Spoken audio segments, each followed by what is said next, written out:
Good morning সবাইকে। আজকে হলো শুক্রবার আর সোনার আজকে এক্সাম ছিল। এক্সাম দিয়ে বাড়ি চলে এসেছে। আসার কিছুক্ষণ পর আমি আর সোনা এখানে ব্রেকফাস্ট করতে বসেছি, পরোটা আর সাদা আলুর তরকারি। এটা সোনা খুব পছন্দ করে পরোটার সাথে খেতে, তো আমারও ভালো লাগে, সেই জন্য এই তরকারিটাই বানালাম। এখন সোনাকে দেবো খেতে, তারপর আমি আর সোনা দুজন মিলে ব্রেকফাস্টটা করে নেব। আর সোনা স্কুল থেকে ফেরার সময় একটা নতুন জিনিস কিনে এনেছে, যেটা ও ফার্স্ট টাইম খাচ্ছে, মাইন্ড চার্জ বডি চার্জ, যেটা কদিন আগে আমাকে সোনা বায়না করেছিল, বাট আমি কয়েকটা দোকানে খুঁজেছিলাম কিন্তু পাইনি। সেটা ও আজকে নিয়ে এসছে আর সেটা ওর হাতেই আছে, হাত থেকে মানে এটা সরাচ্ছে না। আর ওকে খাইয়ে দিয়ে আমি খাবো, তারপর যাব রান্নার দিকে। আর রান্নার দিকে যাওয়ার আগে একটু বেরোতে হবে, কারণ কয়েকটা দরকারি জিনিস কেনা আছে, সেগুলো কিনে আনতে হবে।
কিছু জিনিস আনার দরকার ছিল আর সেগুলো নিয়ে চলে এসেছি। জিনিসগুলো এখন রেখে দেবো, তারপর ড্রেস চেঞ্জ করে রান্নাঘরে ঢুকবো রান্না করার জন্য। কি এনেছি সেটা দেখো। এটা হচ্ছে, এখানে আছে আমল দুধ, এখানে আছে ফরচুনের একটা সর্ষের তেল, আর এখানে আছে যেটা সবচেয়ে এখন দরকারি গরমের সময়, যেটা খাবার না খেলেও চলবে কিন্তু এটা মাস্ট, সেটা হচ্ছে ওআরএস। বেশ কয়েক প্যাকেট নিয়ে নিয়েছি। সোনার মাঝে মাঝেই পেট গরম হয়, তো সে কারণে এটা দরকার। আর এখানে আছে স্কচ ব্রাইট, আর এখানে আছে দুটো এভারেস্টের জলজিরার প্যাকেট। এটা ছোটোবেলায় মাঝে মাঝে খেতাম, তো এখন আর খাওয়া হয় না, তো সে কারণে দুটো নিয়েছি। আর এখানে আছে ডাবের শ্যাম্পু, আর আছে একটা লাক্সের বডি ওয়াশ, আর আছে একটা হিমালয়ার নিম ফেস ওয়াশ, আর আছে একটা হেড অ্যান্ড শোল্ডারের হেয়ার কন্ডিশনার, আর লাস্ট এটা হচ্ছে হেয়ার সিরাম। তো এই কটা জিনিস আনার খুব দরকার ছিল, সময় পাচ্ছিলাম না বেরোনোর মতো। আজকে যেহেতু রান্নাটা কম করেছি, মানে মাংস আর ডাল, তো সে কারণে রান্নাটার চাপ ছিল না। তাই জন্য গিয়ে আনতে পারলাম। আর এখন সোনাকে চুলটা বেঁধে দেবো, কারণ যা গরম ওর চুল এমনিই সবসময় ভিজে থাকছে। কারণ চুলটা বেঁধে দেবো, তারপর ও এখন নিজের মতো সময় কাটাবে, মানে ছবি আঁকা, টিভি দেখা, নাচা গানা যা পারে করবে। কারণ আমি এখন রান্নাঘরে ঢুকবো ঘন্টা দুয়েকের জন্য, তো এখন ঘন্টা দুয়েক ওর সঙ্গে টাইম দিতে পারবো না, সে কারণে ওকে পুরোপুরি রেডি করে দিলাম যে তুই এখন যা খুশি কর, আমি আমার কাজগুলো শেষ করি। রান্না করে রান্নাঘর পরিষ্কার করে তারপরে ওকে স্নান করাবো, আরও টুকিটাকি কয়েকটা কাজ থাকবে সেগুলো করব। তো ফাইনালি রান্নাঘরে ঢুকে পড়েছি আর কাটাকাটিগুলো করে নিয়েছি। আদা রসুন টমেটো লঙ্কা পেঁয়াজ সব কেটে নিয়েছি। এদিকে মাংসটা ধুয়ে রেখেছি, এখন লবণ হলুদটা মাখাবো। এখন এখানে আদা রসুনের খোলাগুলো পড়ে রয়েছে আর চা টিফিনের বাসনগুলো পড়ে আছে, এগুলোকে ওয়াশ করতে হবে। তো মাংস কষানো শুরু করে দিয়েছি। মাংস নিয়ে এসেছিলাম অনেকটা, প্রায় 1200 মতো, কিন্তু সবটা করিনি, কারণ হচ্ছে এতটা মাংস রান্না করতে গেলে আদা রসুন পেঁয়াজ সবটাই আমাকে অনেকটা করে রেডি করতে হবে, আর এখন অত সময় নেই যে রসুন আদা বসে বসে ছাড়াবো আমি, তাই কিছুটা মাংস কেটে রেখে দিয়েছি। এদিকে কিছু বাসন ছিল দেখালাম, সেই বাসনগুলো ওয়াশ করে নেব। বাসনগুলো ওয়াশ করতে করতে ওদিকে মাংসটাও ফুটবে, মাংসটাও হয়ে যাবে। আর মাংস হয়ে গেলে তারপর গ্যাস ট্যাস পরিষ্কার করে নিয়ে ভাতটা বসিয়ে দিয়ে আমি রান্নাঘর থেকে বেরিয়ে বাকি তারপর সোনাকে কাজগুলো করব।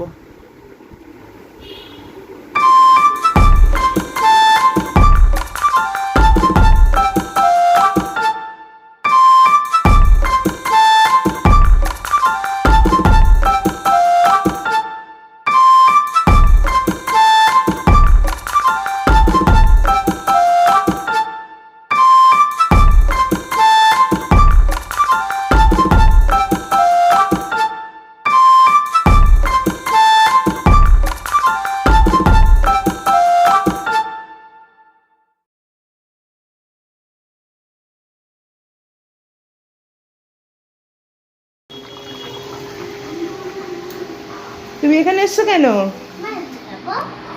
এই দেখো মাংসের গন্ধ পেয়ে চলে এসছে, দেখো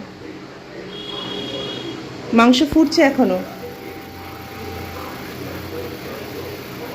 দেখো মাংস ফুটছে, দেখো এখনো হয়নি, ওই দেখো দেখেছো? তুমি নাড়বে, একটু খুন্তি নাড়বে।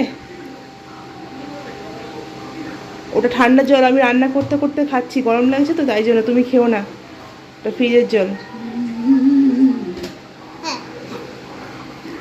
দেখি মাংসটা কতটা বাকি আছে, হয়ে এসছে, আর 5 মিনিট ফুটলেই নামিয়ে দেবো। কোথায় যাচ্ছ? কোথায় যাচ্ছ? তোমার সেই মাইন্ড চার্জ বডি চার্জ শেষ হয়েছে খাওয়া? কতটা? আচ্ছা, ওখানে এখন চলছে কার্টুন, এখন নাট বল্টু হচ্ছে এখানে ফ্যানে।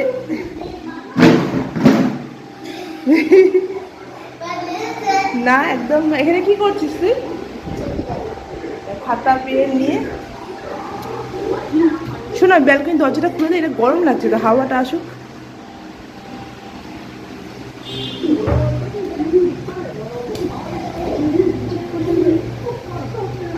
একটু খেয়ে দাঁড়িয়ে হাওয়াটা খাই, কি গরম লাগছে রে।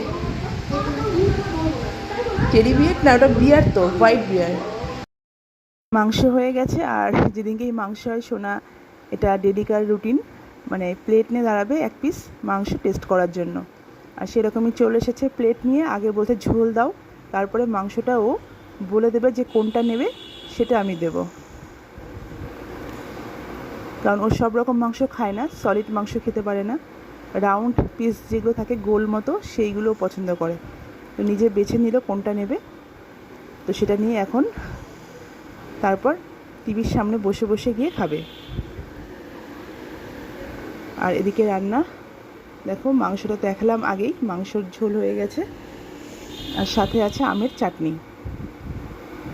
রান্নাঘর কমপ্লিট, দেখো পুরো গোছানো হয়ে গেছে, মোছা হয়ে গেছে, পরিষ্কার হয়ে গেছে, ভাতটা বসিয়ে দিয়েছি। আর এখন জাস্ট একটু হাওয়া খাওয়ার জন্য ব্যালকনিতে এসে দাঁড়িয়ে আছি।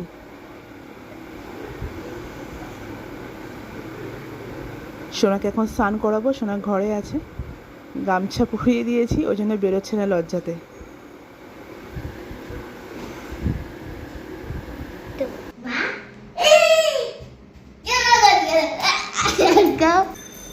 ক্যামেরা করছি তো কি হয়েছে? মুখ থেকে হাতটা নামাও, নামিয়ে বলো কি বলছো। আরে তুমি তো গামছা পরে আছো, তোমায় দেখবে কি করে? তোমার তো পা পর্যন্ত ঢাকা আছে। চলো স্নান করবে, চলো চলো চলো বাথরুমে চলো, বাথরুমে চলো, বাথরুমে চলো। বাথরুমে ঢোকো, বাথরুমে ঢোকো, শোনো বাথরুমে ঢোকো।